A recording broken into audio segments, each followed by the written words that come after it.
Hey everybody, wanted to do a really cool video on a book that I've read once before, and then I reread it this time, and it was really fun to jump back into it and really get a good scope of what this book was. I saw it on for an audiobook on Libby and wanted to really check it out again. I found it very, very enjoyable, and then right after that I found it at a book sale, and it was either Goodwill or the library book sale.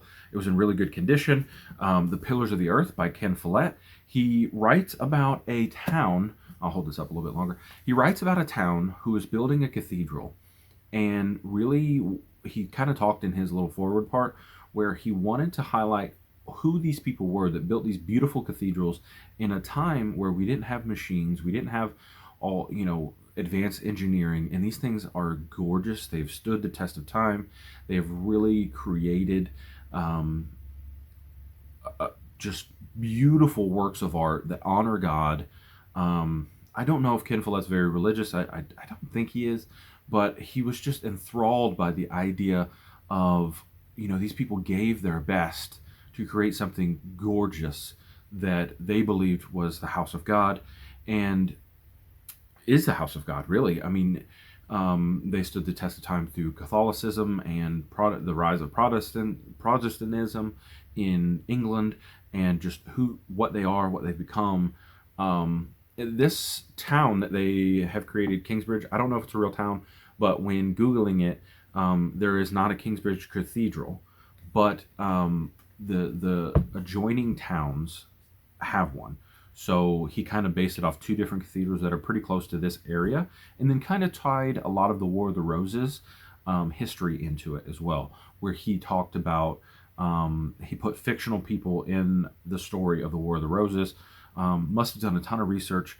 Audiobook is about 40 hours long, but it's very, very good, very descriptive, kind of breaks things up into time sections. You follow Tom Builder and his family. He becomes the eventual builder of the cathedral. You follow his wife for a little while. You follow his son Alfred, his daughter Martha. You have Jack, who is, I'm not going to tell you who he is. He's the son of Ellen, and they have a pretty prominent role. I don't want to spoil this for you. It's very good. Whole thing's very good. And you have Philip, who is a monk, and he's really cool. Then you have the Hambley family, which the father, the mother, and really we deal a lot with William, who is mostly a villain. I don't think he has any time where he's redeemed at all. So from the moment you meet him to the moment the book ends, you hate him all the way through. Horrible, horrible person. I think those are all the characters that we follow in their mind. I don't think we follow any other like first person on anybody else, but there are a lot of other side characters. I mean, you're following a whole town generally for a scope of maybe 50, 60 years, and you meet these people, you grow up with these people, you see who they are, and you really learn so much more about them, and it's a really cool story. I initially read this about 15, 16, and I thought it was pretty spicy, like graphic sexuality. But that was my 15-year-old mind. Coming back and reading this, it's actually pretty tame. There's a few instances where they talk about it, but it's very, very tame compared to some of the stuff you'll read. I would actually say anybody could read this, as long as you're not like a adolescent boy. And I enjoyed it back then. It's not like it was anything like that. I'm probably making too big of a deal about it. It's not that bad. I won't even pretend like it is. I've read books that are much more graphic than that, and I just thought that from my remembered memory, and then I was shocked at how much it actually wasn't when I came back to it as an adult. And so it was one of those things where I remember going, "Huh, I thought this was a whole lot more." And so anybody should be able to read it. The only thing I would say is this book is very, very long, so it's entertaining the whole way through. But I would say if you are not willing to read a 973 page novel, it's probably not for you.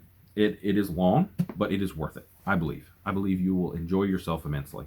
I would like to say probably my favorite part is the character work. The plot is good. It moves along at a reasonable pace to a long book. You are always wondering what's coming next, but the character work is really where he shines in this. For me, Tom Builder, Elena, her name's a little tough, and I saw her name as Eliana through the book as I read it. The audiobook had it as Eliana, I think is how they pronounced it. I saw it as Elena. Um, so Philip, Elena, Tom Builder, they were my three favorite characters. Jack was really cool too. When he gets a little bit older, his younger stuff wasn't as entertaining for me. Um, but yeah, those three were definitely my main favorite characters. And Philip, as a religious man, it was really cool to see his thought processes on forgiveness, his thought processes on like how he should behave, how he should honor God with his actions, how he should honor God in different ways. Really, I thought he did a really good take on the monastic lifestyle of the day, where um, they were very prudish, and they felt that they needed to be the bastions of Christian morality in the time. And really, interestingly enough, the evil acts committed were, just, oh, it's okay if I'm forgiven, and they would go to the priest to get forgiven. Like William Hambley does some stuff that, I mean, he should be on death penalty. Like he did stuff that was so bad in so many different instances, and he goes to the bishop and he asks for forgiveness, and he's like, yeah, you're forgiven, you're not going to hell. I'm like, what? Like, and he was like, he was legitimately religious while doing horrible things. He was like, oh, I want to make sure I'm forgiven so I don't go to hell, and he was having to constantly earn his forgiveness. It was like, maybe that was just the mindset of England in those days, or medieval life, that you had to earn your forgiveness over and over and over and over again. Personally, I don't believe that. I believe, once saved, always saved. That's one of the things our church, believes in, as the, Southern Protestant church that we believe in. And this is before the Protestant Reformation, and some of the stuff with like Thomas Becket and some of that. It was really neat to see the start of the Protestant Reformation, where Henry VIII is a big part of that, and we kind of see the beginning stages of that near the end of the book. And it's neat to really understand just how that came about, and how really through this English culture, which was building the cathedrals at the time, is where Martin Luther started it, and then the Protestant Reformation really gave us what we Americans consider our Christianity. There's still Roman Catholic Catholicism, but what we practice, it started around this time, and that movement was really, really neat to see the beginning stages of. And I'd like to do some nonfiction look into it, just because it was so interesting. Just, and as a person who built things, I used to build elevators. I would come up to a concrete hole, and by the time I left the building, you could push a button and there was a fully running, working elevator there.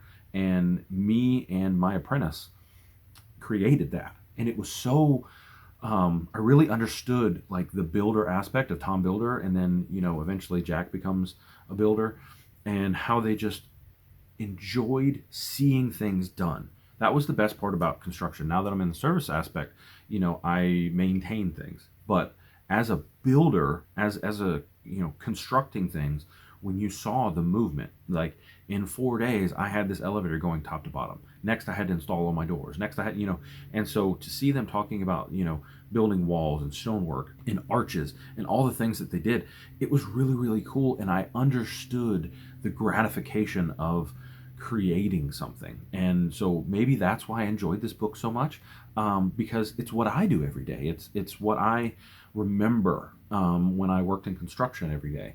And the probably woodworkers probably understand this a lot as well. People that, stonemasons would really understand this, because they were building a stone church. And it's just a beautiful idea where you look at it and you go, I'm so proud of this thing that I built, this thing that I created, hopefully will last for years and years and years and years.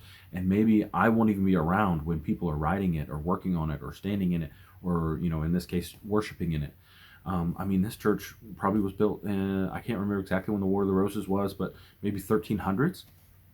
And it's still standing today, at least the one that he made the book about.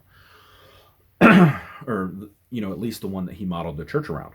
So to think of creating something that outlives you by centuries is so amazing. To think that my hands created the thing that other people will see and wonder about and write books about hundreds of years later. And so for me, that was just wonderful, wonderful, wonderful. Great book.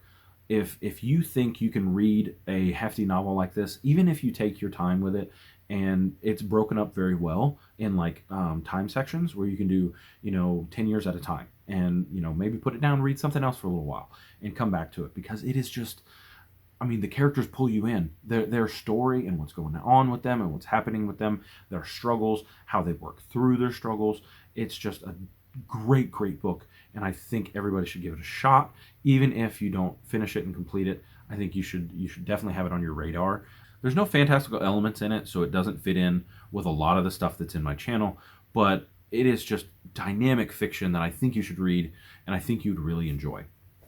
So that's all I have for this one, guys. Give it a shot if you can.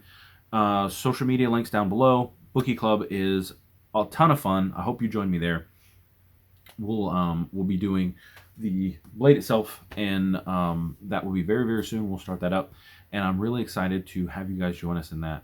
If you want to join the Discord, really cool stuff there. Have giveaways as often as I can. If you want to look on Humble Bundle and there's anything you've seen in the last 6 months that stands out to you, send me a message on the giveaway channel on Discord and say, hey, if you still got this, can you gift it to me? Because I have so many games I'm not playing. There's cool cartoon fighting games. There's all kinds of stuff. So look through Humble Bundle. If at all you see anything that you want, just message me. I would love to give it to you. That's kind of why I picked up Humble Bundle for the channel, to give giveaways. I like computer games. I figured people who also like to read and enjoy magic and fantasy would also like some of these games. So please let me know. I would love to give you some stuff. And that's all I got. So you guys have a wonderful day. I love you. Bye.